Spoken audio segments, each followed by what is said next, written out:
Ini kisah nyata di salah satu di Panam, cuma tak disebutkan tempatnya. Di Panam aja. Kenapa?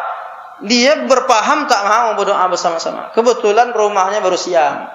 Rumahnya udah jadi. Dia mau syukuran, tapi dia masih memahami tak boleh berdoa bersama. Jadi dia mau ngundang masyarakat untuk syukuran. Gimana caranya? Ngundang makan. Niatnya ngundang makan, undang Pak nanti ada makan-makan di rumah. Kalau kita kan nanti kita doa bersama. Undang makan. Udah akhirnya makan, selesai makan, maka tokoh masyarakatnya, gimana Pak? Ahlul Bait. Doa kita? Oh, enggak Pak. Saya enggak ngundang Bapak berdoa di sini. Saya cuma ngajak makan aja. Ya, saya menunjukkan syukur ngajak makan aja. Jadi gimana nih? Pulang aja lagi kami. Iya Pak, ini udah selesai makan, udah selesai makan, udah selesai acara. Oh, kalau gitu silakan Pak RW. Oh, Pak RW lah ngomong. Terima kasih atas jamuannya dan enak sekali terasa oleh kami. Mudah-mudahan rumah Bapak ini menjadi barokah, menjadi baiti jannati. Baiti jannati, rumahku surgaku. Amin kata dia.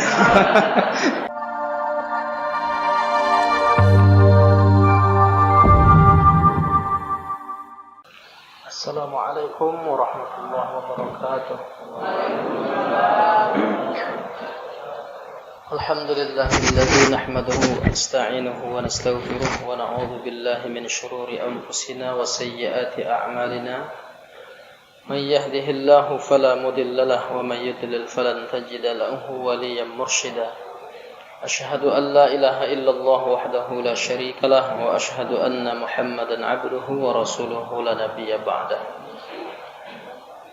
Jamaah yang dimuliakan Allah Subhanahu wa taala. Alhamdulillah, dengan izin Allah kita dapat melaksanakan salat maghrib berjamaah, dan sesudah salat maghrib ini kita lanjutkan dengan kajian kita seputar fikih ibadah. Dalam kesempatan kali ini pembahasan kita fokuskan pada bab berdoa sesudah salat. Nah, kemarin pekan lalu kita membahas tentang mengqashar salat. Sebelumnya kita membahas tentang zikir. Nah, sesudah zikir ada doa yang biasa diamalkan oleh mayoritas umat Islam. Nah, bagaimana ketentuan berdoa sesudah salat ini? Apakah ada dasarnya? Karena sebahagian orang ada yang tak mau berdoa sesudah salat. Nah, di antara alasan yang tak mau berdoa itu, kenapa tak berdoa? Salat itu kan doa. Karena salat doa itu kan ngapain kita doa lagi? Itu sering kita dengar. Maka pada malam hari ini akan kita bahas bagaimana ketentuan berdoa sesudah salat ini. Apakah ada dalilnya bahwa sesudah salat wajib itu kita dianjurkan berdoa? Inilah dalilnya dalam Sunan At-Tirmidzi, diriwayatkan dari Abu Umamah, qila ya Rasulullah ayyud du'ai asma. Ya Rasulullah, kapan doa itu paling didengar oleh Allah? Maksudnya kapan doa itu mustajabah? Waktu berdoa yang paling afdal, yang paling cepat dikabulkan oleh Allah itu kapan? Maka Nabi menjawab, jaufal lailil akhir. Berdoa yang bagus itu di ujung atau di akhir malam. Jadi dekat-dekat masuk ke subuh itu doa paling afdal. Dan itu dikuatkan oleh ayat Allah dalam Al-Quran, wabil ashari hum yastaghfirun. Pada waktu sahur mereka meminta ampun, mohon kepada Allah. Waktu sahur itu ya ujung malam. Nah, oleh karena itu hadis tentang kapan berdoa ini yang pertama disebut di akhir malam, dan yang keduanya kata Nabi, wa duburas shalawatil maktuban. duburas shalawatil maktubat artinya selesai salat fardu. Hanya saja yang menjadi persoalan, mengapa ada yang tidak mau berdoa sesudah salat ini? Karena mereka memahami kata dubur. Dubur itu yang dipahami mereka yang menolak berdoa ini, maksudnya dubur itu kan yang di belakang. Di belakang itu yang di ujung. Berarti di ujung salat itu yang sebelum salam. Fil alamina innaka hamidum majid. Allahumma inni a'udzubika min azabi jahannam wa min azabil qabri wa min fitnatil mahya wal mamat wa min syarri fitnatil masihid dajjal. Itulah yang dimaksud dengan dubur menurut yang menolak ini. Tapi apakah makna duburas salawatil maktubat dalam hadis ini maksudnya penghujung salat dalam pengertian di akhir sebelum salam itu? Maka untuk memahaminya tidak bisa kita pahami sendiri. Lihat penjelasan ulama. Para ulama-ulama kita mengaitkan hadis ini dengan kata zikir yang ada dalam hadis-hadis yang banyak sekali tentang man qala, siapa yang mengucapkan, man hamidallah, man sabbahallah, sabbahalillah, siapa yang bertasbih subhanallah subhanallah thalasan wa salasin 33 kali, wa hamidallah, dan mengucapkan alhamdulillah thalasan wa salasin 33 kali, wa kabbarallah, dan bertakbir Allahu akbar 33 kali, tamamal mi'ah fatilka tis'ah wa tis'in, dan itu berarti sudah 99. Dan kalau mau digenapkan menjadi 100 ditambah dengan la ilaha illallah wahdahu la syarikalah lahul mulku wa lahul hamdu yuhyi wa yumitu wa huwa ala kulli syai'in qadir. Kalau itu diamalkan fi duburi kulli salatin, fi dubur di situ artinya selesai. Setiap selesai salat, ghufirat khotoyahu, diampuni dosa-dosanya, wa in kanat mithla zabadil bahri, meskipun sebanyak buih di lautan. Nah, dalam hadis itu menggunakan kata dubur. Nah, kalau dipahami dubur tadi artinya penghujung salat, memangnya ada orang setelah fil alamina innaka hamidum majid, subhanallah subhanallah 33. Alhamdulillah, alhamdulillah 33. Enggak ada. Lalu kapan subhanallah 33, alhamdulillah 33, kabbarallah, takbir 33, selesai salat. Kalau begitu dubur dalam hadis ini maksudnya selesai salat. Selesai salat. Doanya selesai salat. Yang dimaksud itu berdoa secara umum. Kalau di ujung salat itu ada doa, tapi bukan maksud hadis ini. Nah, jadi kadang-kadang memang ada yang memaksa-maksa bahwa saking tak maunya berdoa habis salat tuh dipaksa-paksa dia maksudnya pada makna lain. Itu saya alami suatu ketika kajian di luar kota. Ada yang bawakan buku kecil. Nah, di situ dijelaskan di antara bid'ah-bid'ah yang dilakukan kaum muslimin. Satu di antaranya berzikir beramai-ramai sesudah sholat. Yang kedua berdoa bersama-sama. Gimana nih Ustaz? Sebetulnya acaranya Isra Mi'raj. Tapi karena ada pertanyaan itu, akhirnya membahas itu lagi kita jadi. Nah, jadi memang sudah muncul pemahaman-pemahaman yang melarang berzikir bersama-sama, melarang berdoa bersama-sama. Nah, kita akan jawab itu di kesempatan kali ini, insyaallah. Nah, ini yang saya maksud tadi.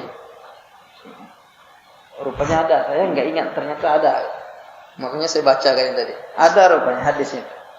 Itu man sabbahallah fi dubur, yang warna apa itu? Kuning ya. Fi dubur, kan sama tuh. Fi duburi kulli salatin. Kalau tak percaya pula jamaah kan.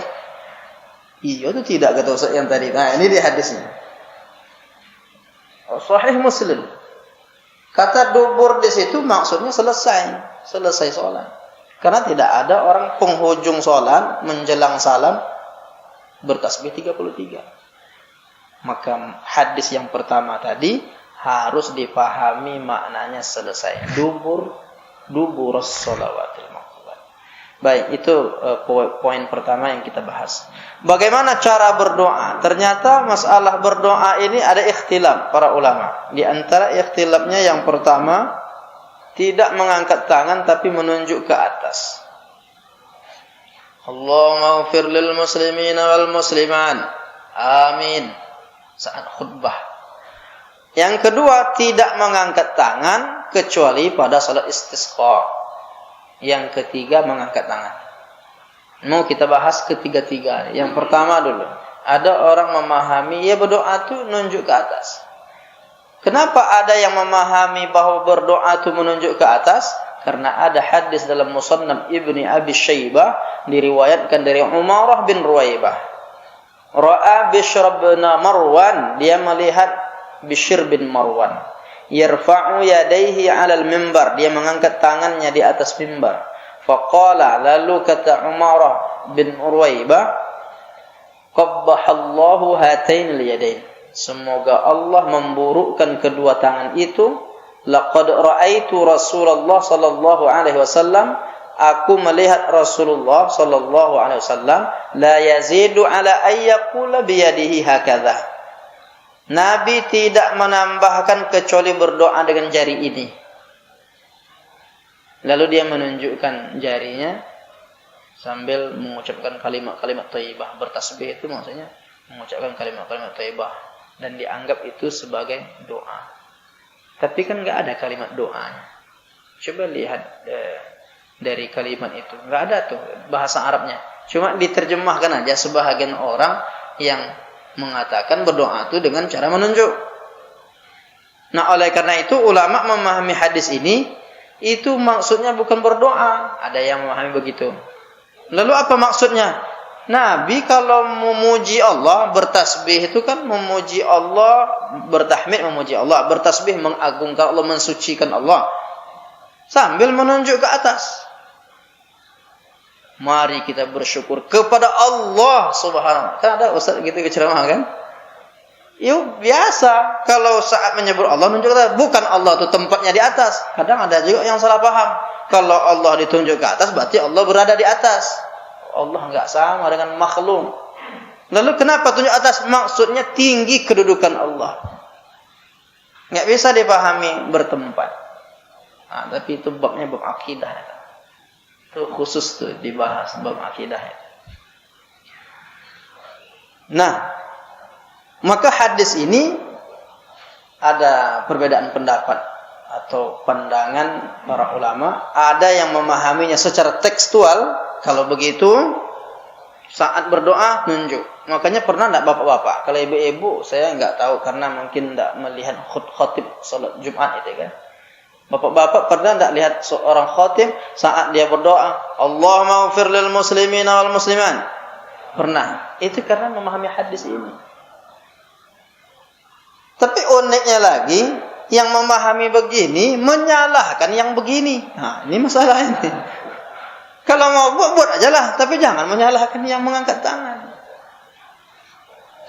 Nah, ini perlu dibahas memang. Nah, yang kedua ini unik lagi. Tidak mengangkat tangan kecuali pada salat istisqa. Salat minta hujan. Enggak mau mengangkat tangan. Gara-gara apa? Memahami hadis sahih Bukhari ini. Diriwayatkan dari Anas bin Malik. Anna Rasulullah sallallahu alaihi wasallam kana la yarfa'u yadayhi fi syai'in min du'aihi illa fil istisqa. Bahwasanya Nabi itu tidak mengangkat kedua tangannya dalam berdoa kecuali dalam salat istisqa. Akhirnya orang menilai apa? Kalau begitu berarti kalau mau berdoa cuma pada salat istisqa saja.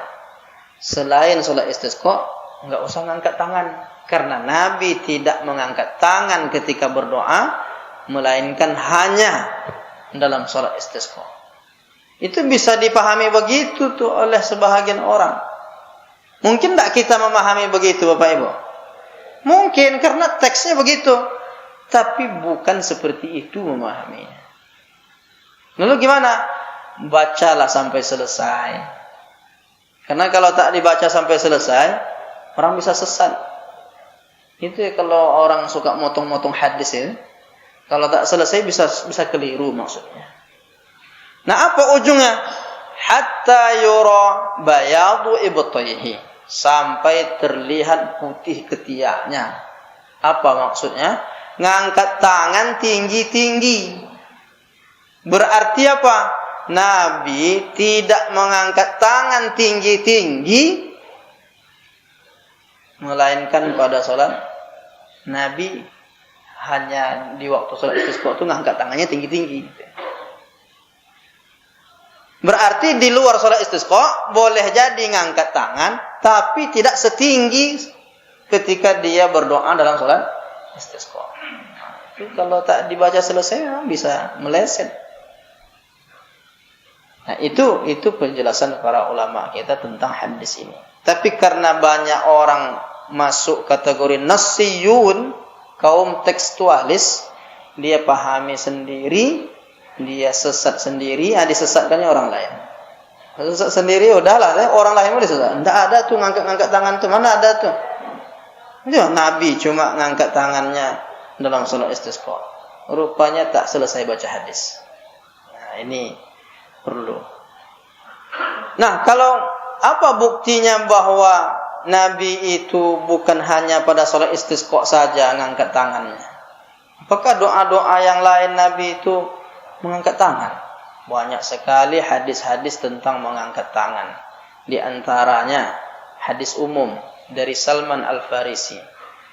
Kata Nabi, "Inna rabbakum hayyun karim, yastahyi min 'abdihi ay yarfa'a ilaihi yadayhi, fayaruddahu masifran."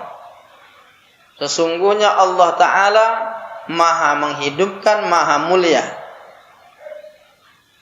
Dia malu kepada hambanya yang mengangkat tangan ketika berdoa, lalu Allah kembalikan doa itu dengan tangan hampa, sia-sia. Ada orang berdoa, dia angkat tangan. Ya Allah, minta tolong kepada Allah, minta ampun, mintalah semua permintaannya disampaikan kepada Allah. Kemudian selesai dia berdoa, artinya dia usapkan, kemudian selesai doa. Allah malu kepada hamba yang berdoa dengan mengangkat tangan ketika dia kembali dalam keadaan hampa. Tak dapatkan apa-apa. Meminta tak dapat apa-apa, malu Allah kepada hambanya. Apa artinya? Ini isyarat bahwa Nabi menganjurkan kita kalau meminta kepada Allah, angkat tangan. Jadi kenapa ada orang itu hanya salat istisqa? Enggak, mintanya kan bukan hanya minta hujan. Kita memohon kepada Allah emangnya minta hujan aja? Enggak banyak yang kita minta. Habis salat mesti minta. Enggak anak yang soleh, Rabbi habli minas shalihin. Keluarga yang bahagia, Rabbana hablana min azwajina. Dan selanjutnya minta sabar, Allahumma afrigh alaina sabran. Banyak sekali.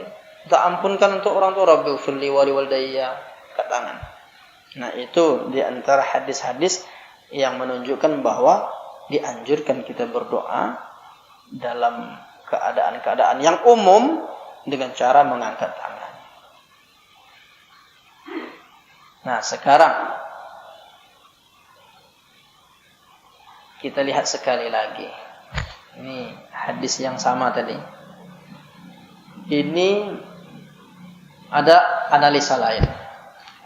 Analisa lainnya bahwa Anas bin Malik yang meriwayatkan hadis ini, dia bertemu Nabi itu berapa lama? Apakah dia ketika Nabi di Mekah dia sudah jumpa? Belum.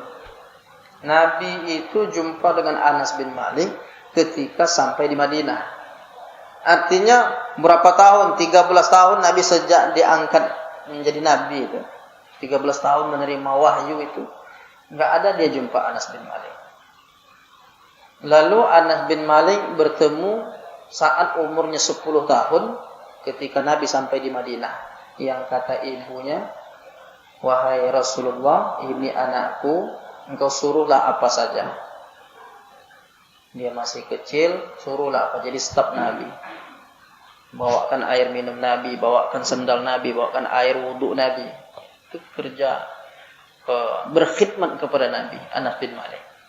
Nah, artinya dia tidak sepanjang hayat bersama Nabi tahu persis apa yang dilakukan Nabi ketika berdoa. 13 tahun tuh dia enggak tahu. Dan dia enggak bertanya kepada Nabi, dia cuma memberikan penilaian. Kalaulah dianggap hadis ini terpotong lah sampai ke ujung itu enggak ada.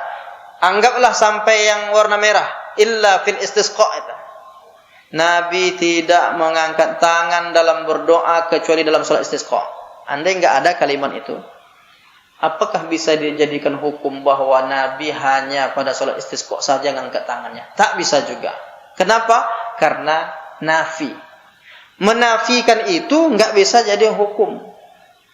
Lalu yang bisa jadi hukum itu isbat, penetapan. Contohnya gimana yang bisa jadi hukum? Anas bin Malik bertanya, "Ya Rasulullah, engkau kalau berdoa itu gimana caranya ya Rasulullah? Saya mau tahu." Lalu Nabi menjawab, "Saya tidak pernah berdoa dengan cara mengangkat tangan kecuali pada salat istisqa." Kalau itu yang terjadi, berarti memang tak boleh kita mengangkat tangan. Karena dia ada komunikasi isbat, penetapan. Sementara ini kan klaim sendiri, Nabi tidak mengangkat tangan dalam berdoa kecuali dalam salat. Ini menafikan itu, penafian itu tidak dianggap sebagai hukum. Kalau kaidah Nah, ini istilahnya. Anas bin Malik hanya mengklaim, ia tidak bertanya langsung kepada Nabi. Hadis tadi. Anas bin Malik tidak selalu mendampingi Nabi sepanjang hidup Nabi. Penafian, menafikan tidak bisa diterima. Yang diterima itu sebagai landasan hukum tak boleh atau boleh itu adalah bersifat isbat. Nah, itu penjelasan tentang bahwa Nabi tidak mengangkat tangan dalam berdoa. Ada lagi permasalahan. Ada orang yang melarang berdoa-doa itu karena katanya Nabi tak ada tuh doa-doa beramai-ramai. Termasuk habis sholatnya kan dipimpin tadi seperti kita nih. Imam berdoa, yang lain mengaminkan. Emangnya ada dasarnya? Ada. Karena ada dasarnya itulah makanya ulama kita mengamalkannya. Dasarnya apa? Dalilnya hadis dalam kitab Mu'jam Al-Kabir Imam At-Taburani. Juga disebutkan dalam kitab Al-Mustadrak Imam Al-Hakim. Diriwayatkan hadis ini dari Habib bin Maslamah Al-Fihri. Dia mengatakan, "Sami'tu Rasulullah sallallahu alaihi wasallam, saya mendengar Nabi yaqul bersabda." Apa kata Nabi? "La yajtami'u mala'un fayad'u ba'dhum wa yu'minul ba'du illa ajabahumullah." Tidaklah berkumpul sekian banyak orang, ada yang berdoa, ada yang mengaminkan, maka doa seperti itu dikabulkan, diijabah oleh Allah Ta'ala. Itu dalilnya. Tapi kan orang mau dia, mana dalilnya Nabi habis sholat wajib berdoa bersama-sama? Dicari ini kalimat seperti itu. Padahal di saat selesai zikir itu kita masih berkumpul, itulah waktu paling baik untuk diijabah doa. Kemudian termasuklah berdoa pada acara-acara tertentu. Itu juga dilarang. Ada yang tak membolehkan. Kenapa doa? Tak ada sunnahnya nih. Berdoa bersama-sama. Doa masing-masing aja. Ada pula diundang dia berceramah situ. Kata tuan rumahnya, "Ustaz, ambil warakah, mohon doa." Enggak ada doa-doa. Enggak sunnah doa-doa bersama-sama. Ada tuh, Pak. Bukan tak ada yang seperti itu. Bahkan dia yang mengundang, ini kisah nyata di salah satu di Panam, cuma tak disebutkan tempatnya. Di Panam aja. Kenapa? Dia berpaham tak mau berdoa bersama-sama. Kebetulan rumahnya baru siang. Rumahnya udah jadi. Dia mau syukuran, tapi dia masih memahami tak boleh berdoa bersama. Jadi dia mau mengundang masyarakat untuk syukuran. Gimana caranya? Ngundang makan. Niatnya ngundang makan, undang Pak nanti ada makan-makan di rumah. Kalau kita kan nanti kita doa bersama. Undang makan. Udah akhirnya makan, selesai makan, maka tokoh masyarakatnya, gimana Pak? Ahlul Bait. Doa kita? Oh, enggak Pak. Saya enggak ngundang Bapak berdoa sini. Saya cuma ngajak makan aja. Ya, saya menunjukkan syukurnya ngajak makan aja. Jadi gimana nih? Pulang aja lagi kami. Iya Pak, ini udah selesai makan, udah selesai makan, udah selesai acara. Oh, kalau gitu silakan Pak RW. Oh, Pak RW lah ngomong. Terima kasih atas jamuannya dan enak sekali terasa oleh kami. Mudah-mudahan rumah Bapak ini menjadi barokah, menjadi baiti jannati. Baiti jannati, rumahku surgaku. Amin kata dia. Tadi tak mau dia. Rupanya kalau didoakan, rupanya yang tak boleh itu apa? Doa pakai bahasa Arab yang tak boleh itu. Kalau bahasa Indonesia amin katanya kan. Ini kan orang tak tahu substansi. Doa juga itu diaminkan pula katanya tak boleh. Jadi sebetulnya yang dimaksud itu apa? Yang bid'ah dianggapnya itu berdoa pakai bahasa Arab. Ini kan tak paham inti sebenarnya tujuan berdoa itu apa. Memohon kepada Allah dapat barokah. Wallahu a'lam bishawab. Ini mungkin penjelasan kita untuk kita diskusikan. Barangkali ada hal-hal yang mau kita diskusikan, kita bahas dalam tanya jawab menjelang beberapa menit menjelang Isya. Masih panjang waktu. Silakan.